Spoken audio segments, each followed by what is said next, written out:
Ahorita lo saludo. Coparmex insiste en Consejo Fiscal Independiente. Fungiría como un asesor del Congreso para ayudar a fijar límites al endeudamiento de los tres órdenes de gobierno. Está Mauro Garza Marín, él es el vocero nacional de Coparmex, quien están impulsando pues esta propuesta. ¿De qué se trata, Mauro? Buenos días. Hola, ¿qué tal, Luis Buenos Alberto? días. Muy buenos días. Te saludo con mucho gusto a ti y a todo tu auditorio. Igualmente. Como bien lo mencionas, Luis Alberto, esto del Consejo Fiscal no es una cuestión, no es una ocurrencia de Coparmex y no es algo que estemos insistiendo en este tiempo. Es algo que hemos venido insistiendo a lo largo de los años. Es una recomendación que hace directamente la OCDE. El Consejo Fiscal Independiente funciona alrededor de 40 países, países donde nos han manejado sus finanzas públicas, finanzas sanas, y también se deriva, y lo estuvimos trabajando mucho en este sexenio, del presidente saliente Enrique Peña Nieto. Recordemos en dónde se tomó la deuda, dónde se está llevando, lo que ha crecido la misma con respecto al PIB, lo que hoy ya estamos pagando por concepto de deuda. Tan solo en 2017 se pagaron 655 mil millones de pesos por concepto de deuda. Esto es mayor que lo que se destinó a inversión pública, inversión productiva. Entonces, obviamente, pues esto va frenando la posibilidad como país de poder tener unas finanzas públicas adecuadas, unas finanzas que permitan reorientar los recursos hacia esta inversión, que permita infraestructura, que permita desarrollo, y realmente pues es de llamar la atención que en este sexenio es cuando más se ha recaudado la cuestión de Hacienda, se trabajó bien la cuestión del SAT, se tuvo una buena recaudación, es cuando más se ha endeudado el país y es cuando menos se ha invertido, esto con referencia al PIB. Entonces esto es algo que no podemos permitir que nos vuelva a ocurrir.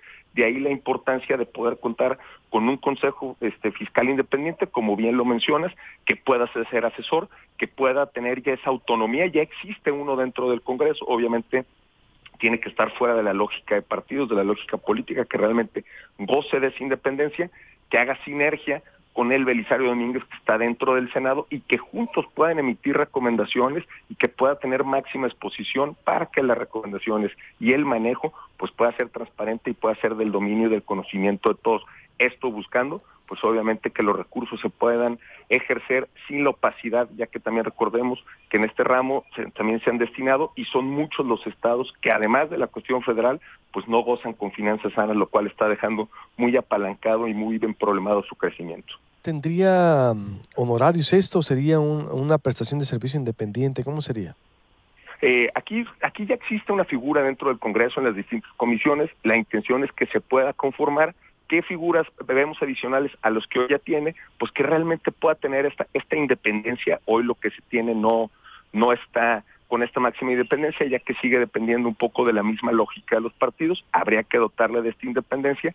Y la segunda es que sus recomendaciones, así como la información que ellos tienen, no es pública. Entonces es importante que para que sea del dominio público, pues pueda gozar de la figura que tenga la máxima difusión y se pueda dar a conocer.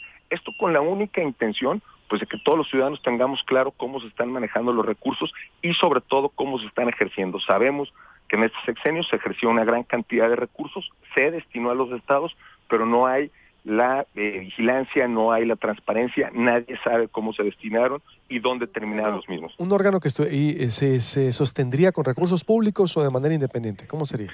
Este órgano ya funge dentro de la cuestión del gobierno, habría que dotarle de esta autonomía para ver los perfiles, que lleguen obviamente los mejores perfiles y que estos a su vez puedan hacer sinergia con especialistas de la parte financiera. Sí trabajaría hoy de primera entrada con la parte de los recursos públicos, pero te menciono que trabajaría en la parte del Congreso, que ya existe esta figura, también existe dentro del Senado. Lo importante es que realmente pueda, dentro de sus atribuciones, tener la independencia y que pueda ser consultado por la parte de Hacienda, que pueda ser consultado. ¿Sus alcances actualmente cuáles son? ¿Son muy limitados los alcances? Sus alcances actualmente son muy limitados. Ha habido ocasiones, esta figura dentro del Congreso ya tiene muchos años y obviamente, pues dependiendo la figura del presidente, se le ha dado un poco más de entrada, que tenga una mayor responsabilidad, pero en el caso del sexenio saliente, pues prácticamente sus atribuciones fueron nulas. La difusión de lo que se hizo fue nulo y las recomendaciones pues nunca se dieron a conocer, por lo cual no tuvo prácticamente cero difusión. ¿Cuánto nos cuesta actualmente este órgano para darnos? Disculpa que insista, pero insisto para saber, digo, si se aprovechó o se va a aprovechar o no. Es decir, esta estructura. Claro, ¿Y cuántos son? Es un muy buen punto. No tengo aquí los datos exactos y me quedo con esa información para posteriormente enviártela. Creo que sí es muy importante que hoy se sepa cuánto nos cuesta y hacer el análisis exacto de qué fue lo que hizo, por ejemplo, viendo en esta actual administración que está por concluir, y pudiéramos también retomar la pasada para poner sobre la mesa cuál ha sido el alcance que ha tenido, y hoy que básicamente con el mismo costo para el país, pues lo que pretendemos, el alcance que pudiera tener, y a la vez también recordemos que este tipo de órganos autónomos independientes tienen asesoría de parte de consejos internacionales, porque reitero, es algo que ya funciona en varios países alrededor del mundo, funciona en Estados Unidos, funciona en Chile, funciona en Perú, en Dinamarca, en Bélgica, son varios los países donde ya funciona. Las que integran.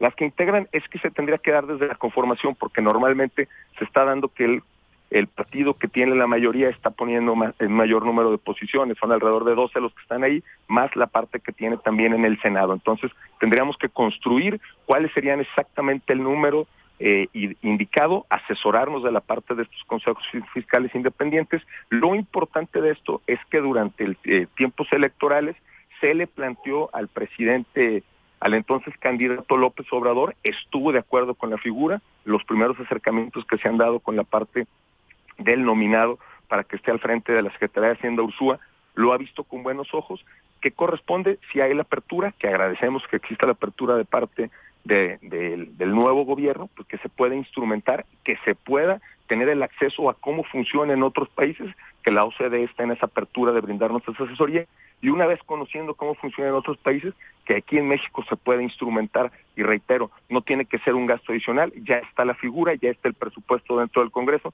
dentro del Senado, entonces sin ejercer un solo peso más, que es lo que buscamos, pues que realmente funcione, que se tenga esta máxima difusión, y si el gobierno ha hablado de finanzas sanas, de gobierno eficiente, de acabar con la corrupción, pues que realmente cada peso que se asigne y que se destina, que todos podamos tener pleno conocimiento cuánto se asignó y lo más importante, si se ejecutó para lo que fue asignado, que hoy no tenemos esa claridad. Muy bien, muchas gracias, Mauro. Estaremos muy al pendiente entonces, porque sí urgen más contrapesos y por lo que viene, alguien que vigile las mayorías, los pasos de los legisladores y yo creo que pues órganos así reforzados sobre todo. Veremos cuál es la... y además recordemos que un manejo inadecuado de las finanzas, además del pago del concepto de la deuda, viene el tema de las calificadoras internacionales. Una calificadora internacional a que no otorgue la puntuación que nuestro país necesita, recordamos que esto puede repercutir que muchos fondos internacionales que hoy están en nuestro país y que hoy invierten en nuestro país puedan perder la confianza en el mismo y puedan cambiar esas inversiones hacia otros países, con lo cual perdemos capacidad de infraestructura y de inversión. Gracias, buenos días. Gracias.